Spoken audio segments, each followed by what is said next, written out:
Hello, my name is Cliff from Belgium. I'm currently living in Dubai.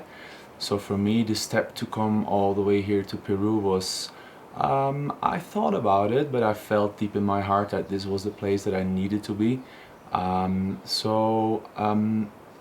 Before I came here to Arkana, I thought very much in black and white, very much my way or no way. I had everything in my life that you're supposed to have as what society dictates you, or beautiful car, good job, nice house, but still deep inside I felt there's there's something missing. And I took the step to come to Arkana.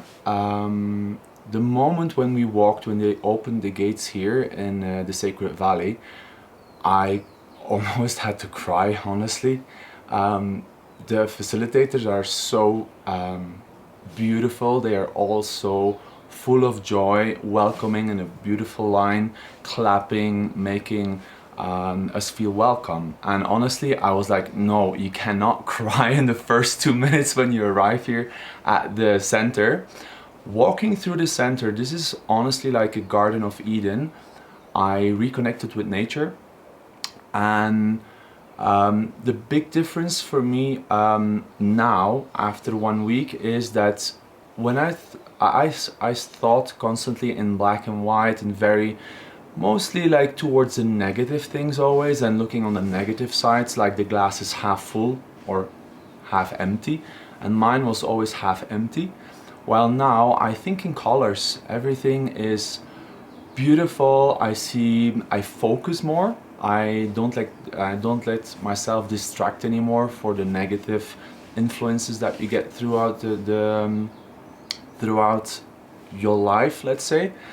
I also want to thank the facilitators, because they are I don't really connect that fast with people, and I have to say this group here made me feel so vulnerable and allowed me to be vulnerable as well.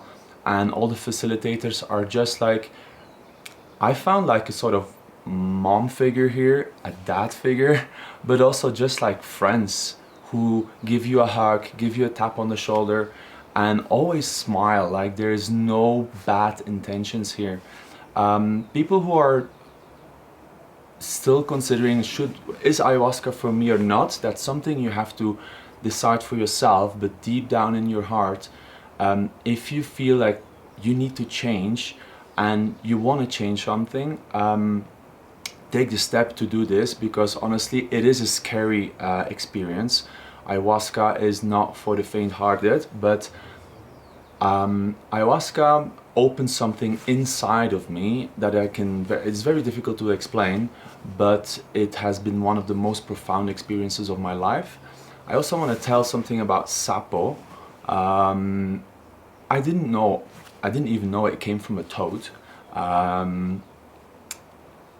This has been, honestly, I don't dare to say this is the most beautiful experience of my life, because back at home they're like, what about your wedding? What about us? What about our trip to Greece? I'm like, well, honestly, this week I had the best experience of my life with Sapo. I completely let go, what for me is a big lesson. I never can let go. I'm constantly in my head. I'm constantly analyzing the situations. What can I do? What do I have to change? Sapo let me feel for the first time careless, not careless, but just free. I was floating in space. I honestly believe I saw heaven, and I entered the gates of heaven. And when I woke up, the first thing I did was looking outside. I saw the butterflies, I saw the sun, the mountains, this beautiful garden, and I have never cried that much from happiness. I've never cried that much in my life until I cannot even remember, just from happiness. And I want to thank everybody for that. And I want to thank all my colleagues who are here and supported me. I will keep this experience in my heart forever, because I will miss them all. It was an amazing experience. Thank you.